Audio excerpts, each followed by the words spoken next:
One of the most frequently asked questions when one wants to start freelancing is whether to niche or not to niche.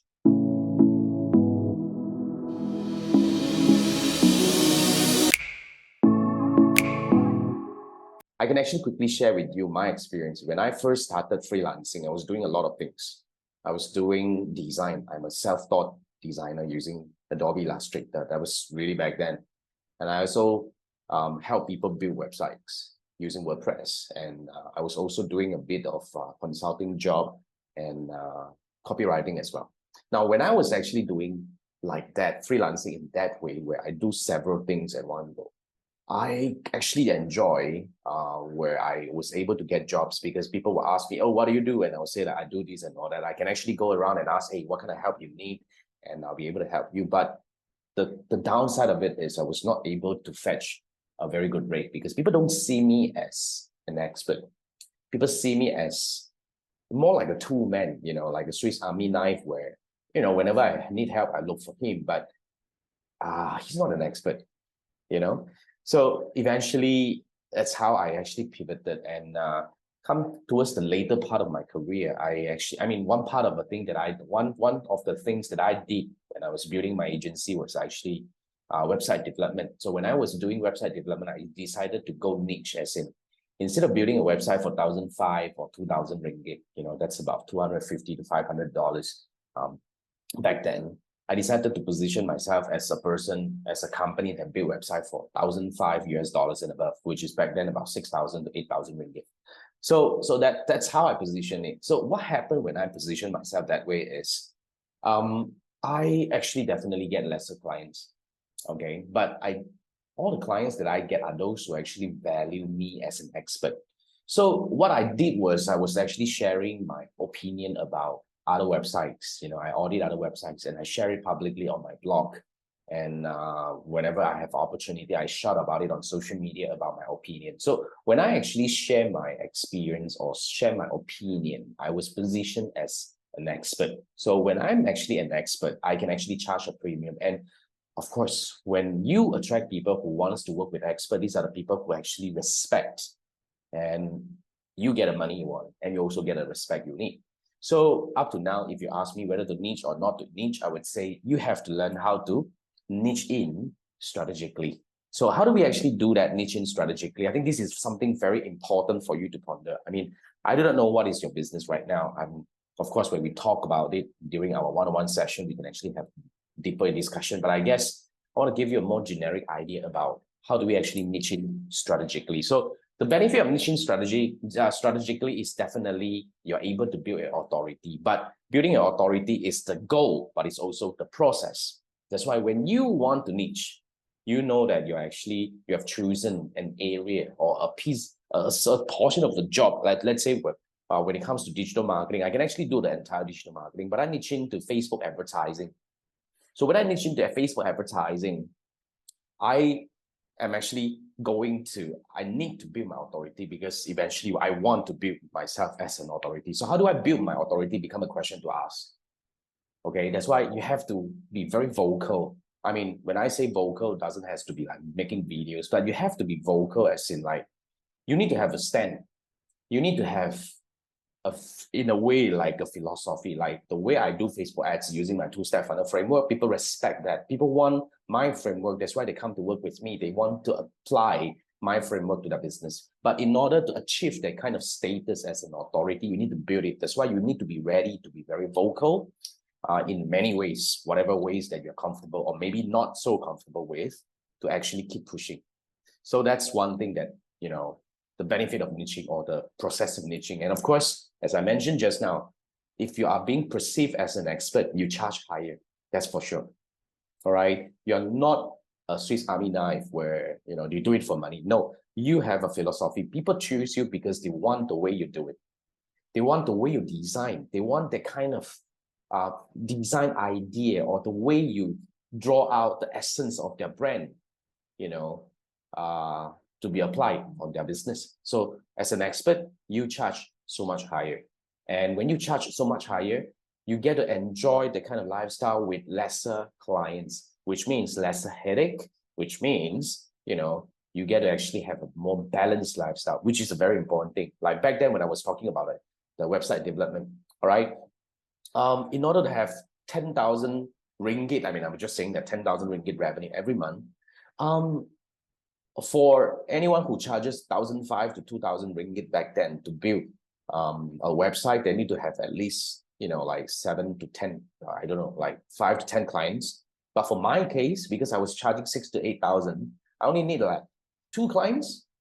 You just imagine the workload involved when you have 6 to 8 clients versus 2 clients. I mean, which one is actually more enjoyable for you? And when you have more freedom and less stressed, okay, basically you're able to deliver better job. And when you deliver better job, you get better review, and eventually you build your authority, you have better positioning, you have better, like a feedback about your work, and you attract better people into your business. I think this is a very positive so-called cycle that you want to attract into your business. So that's a very important thing.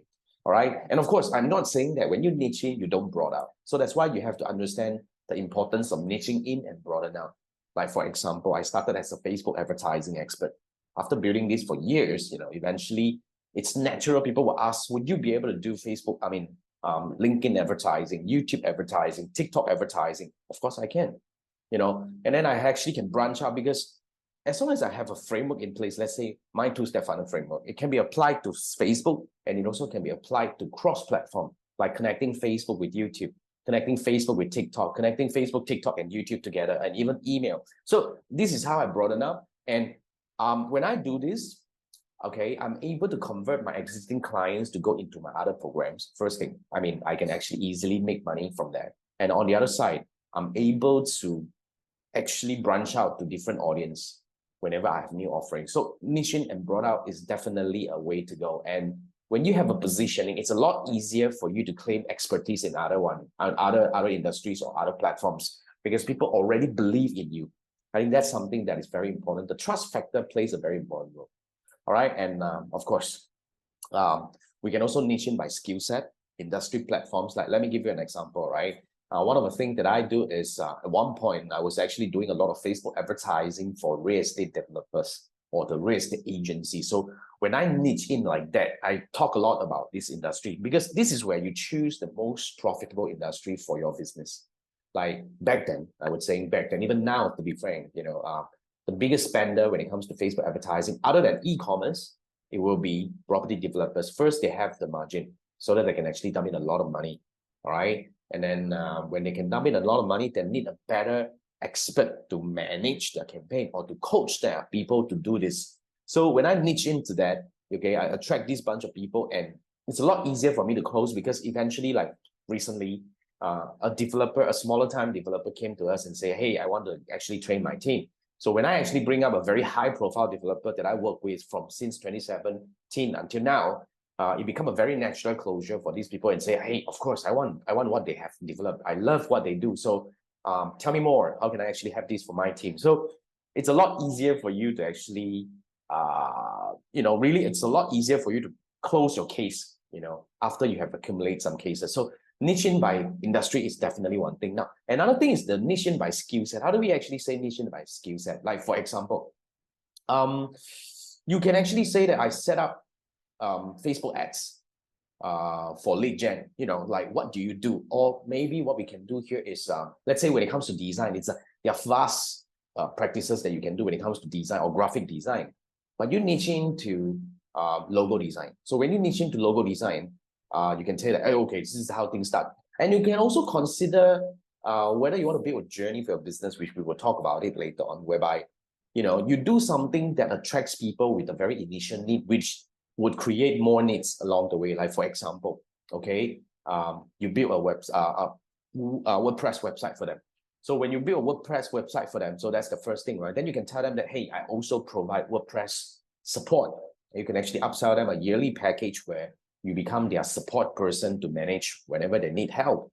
And you can have other packages like, oh, I also create content for you, where you can actually partner up with other so-called maybe freelancers, okay, to provide different services to come together. So niching in by platform. Like for my case, that is niching in by platform.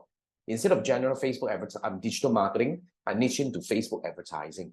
at the very beginning stage. In fact, up to now, I also tell people, I'm still telling people, I'm no expert in Google Ads.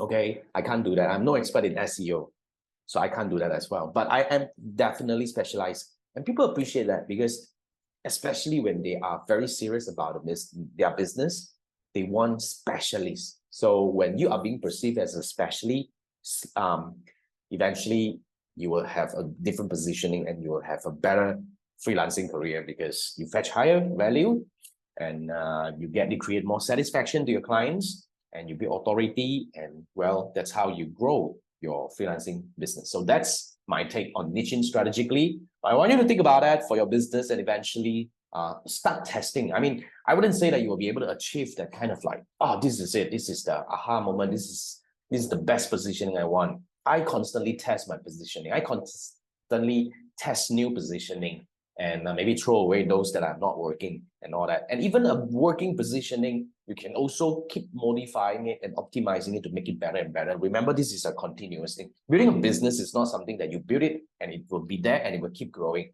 Let me warn you that, a lot of things can change instantly.